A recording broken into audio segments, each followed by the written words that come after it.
அவுதுல்லாஹி ஷைத்தானிர் ரஜீம். பிஸ்மில்லாஹிர் ரஹ்மானிர் ரஹீம்.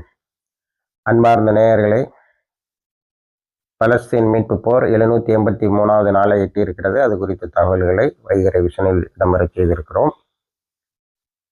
இதில் இந்த மேல நாட்டில் உள்ள ஒரு காலத்தில் இஸ்லாமோபோபியோவில் மிகைத்து நின்றது ஐரோப்பா தான். இன்னைக்கு ஐரோப்பாவில் உள்ள தலைவர்களை விட்டுவிட்டால், ஆட்சியில் இருப்பவர்களை விட்டுவிட்டால், ஐரோப்பிய மக்கள் தான் இன்று அதிகமாக காசாவை பற்றி கவலைப்படுகிறார்கள். ஒரு நெஞ்சை நெருடும் ஒரு தகவல் கூட நமக்கு உண்டு. எத்தனையோ பெண்கள் அமைப்புகள், காசா புளோட்டிலாவை நீங்கள் பார்த்தீர்கள். காசாவுக்கு உணவுப் பொருள் கொண்டு வரும் கப்பல்கள் 3 வரிசைகள் வந்து இஸ்ரேலிடம் பிடிபட்டு சித்திரவேலையை சந்தித்து விட்டு போனார்கள். கிரேட்டா தம்ப்ரா போன்ற சகோதரிகள்.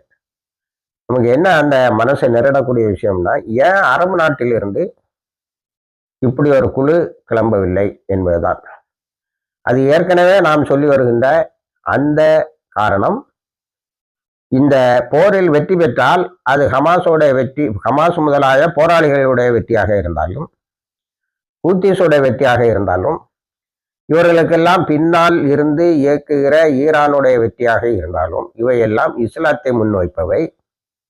அப்ப இஸ்லாத்தை முன்வைக்கக்கூடிய இந்த போராளி குழுக்கள் வெற்றி பெற்றால், லோக்கல்ல உள்ள சிவிலியனுக்கும் அதே மாதிரி அந்த மாதிரி அரபு நாடுகளில் உள்ள ஆக்டிவிஸ்ட்னு சொல்லக்கூடிய தன்னார்வ குழுக்கள் எல்லாம் ஜிஹாதை பற்றி அல்லது இந்த போரை பற்றி அதிகமாக கவலைப்பட தொடங்கி விடுவார்கள். ஆட்சி மாற்றம் வந்து விட்டால் எல்லாமே கெட்டு போயிடும்.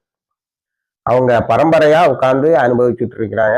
காரை விடுறதுக்கு மட்டும் ஆயிரக்கணக்கான ஏக்கர்கள் இப்படியெல்லாம் அனுபவிச்சுட்டு இருக்குது. அது நின்று போயிடும்ங்கிற அந்த கவலை தான் என்று சொல்ல வேண்டும். இப்போ அரபு நாடுகளில் இதே மாதிரி இன்டெலிஜென்டான லேடிஸ் இருக்காங்கன்னா இருக்கிறாங்க.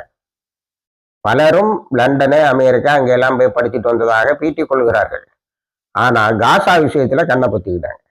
இப்போ சவுதிலையா இருக்கட்டும், கத்தர்லையா இருக்கட்டும், யுனைடெட் அரப் எமிரேட்ஸா இருக்கட்டும், இங்கெல்லாம் பல முக்கியமான அமைச்சரவை பிரிவுகளில் முக்கிய முடிவுகளை எடுப்பது அங்கே உள்ள மகாராணிகளாகத்தான் இருக்கிறார்கள். மன்னருடைய 3வது 4வது மனைவி இப்படிதான் இருக்குது. அது அப்போ அவங்க ஏன் காசாக்கா குரல் கொடுக்கலங்கிறது அடிக்கடி நமக்கு நெஞ்சை உருட்டுவது. நான் வைகரை வெளிச்சம் பத்திரிகையில அல்பேனிஸை பத்தி போட்டேன், அடுத்து சானிய ரூல்னியை பத்தி போட்டேன்.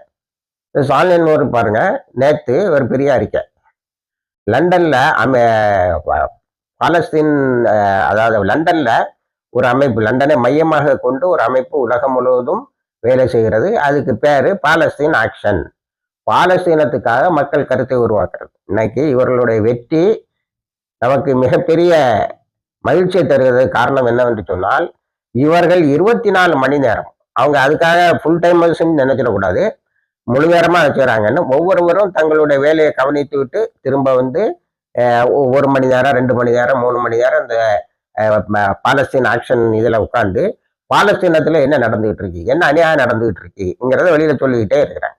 இதுக்கு தூண்டுகோலாக இருக்கிறது பாலஸ்தீனத்தில் இருந்து வெளியேற்றப்பட்ட அகதிகளாகவும் மற்ற நேரங்களிலும் வெளியேற்றப்பட்ட மக்கள். அவங்க அங்கங்க போய் நல்லா இருக்கிறாங்க, மற்ற இடங்கள்ல போய் மருத்துவர்களாக இருக்கிறார். நான் ஏற்கனவே ஒரு புத்தக வெளியீட்டை பத்தி உங்களுக்கு சொன்னேன். 80 புத்தகம் வந்துருக்கு இந்த 2 வருஷத்துக்கு உள்ளார.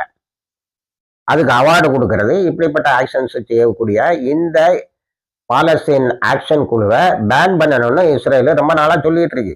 இவங்க தான் உலகம் முழுவதும் இஸ்ரேல் உண்மையிலே என்ன செய்து கொண்டு இருக்கிறது என்பதை சொல்வதால், நான் பில்லியன் கணக்கில் செலவழிக்கக்கூடிய பணம் எனக்கு எந்த புண்ணியத்தையும் தரல, நான் பில்லியன் கணக்கில் ஒவ்வொரு ஊடகத்துக்கும் அள்ளி கொடுக்குறேன், இன்ஸ்டாகிராம் போன்றவர்கள்லாம் நிறைய அள்ளி கொடுக்குறேன், அவங்க எனக்காக செய்தியும் போடுறாங்க. ஆனா இது போன்ற குழுக்கள் உலகம் முழுவதும் இருந்து வேலை செய்வதால் என்னுடைய ப்ராபகேஷன் ஏற்பட மாட்டாங்க. உண்மை எப்படியும் வெளியில வந்துடுது. நான் அமுக்கி வைக்கிற தகவல்கள் வெளியில வரக்கூடாதுன்னு இருக்கக்கூடிய, அதாவது இந்த கூட்டுப்படுகொலைகள், இது சம்பந்தமான இஸ்ரேலிய சிறையில் நடக்கக்கூடிய கொடூரங்கள். ஒரு மினிஸ்டர் உட்கார்ந்துட்டு இருக்கேன், அவனுக்கு 24 மணி நேரம் வேலையும், இன்னைக்கு சாப்பாடு போடாத, தண்ணி கொடுக்காத, அவங்களை இப்ப லெத்தல் இன்ஜெக்ஷன் போட்டு கொள்ளலாம்னு சட்டம் கொண்டு வந்திருக்கான். இதை உலகம் முழுவதும் அறிய செய்து கொண்டு இருந்தார்கள். அதை பேன் பண்ணிட்டான் லண்டன் நேத்து. பாலஸ்தீன் ஆக்ஷன் வந்து பேன் பண்ணிட்டுது. யாருடைய கவர்மெண்ட்? இந்த ஸ்டாமருடைய கவர்மெண்ட். இந்த ஸ்டாமர் வந்து எப்படி ஜெயிச்சான்னா பாலஸ்தீனத்துக்கு ஆதரவா பேசிதான் ஜெயிச்சான்.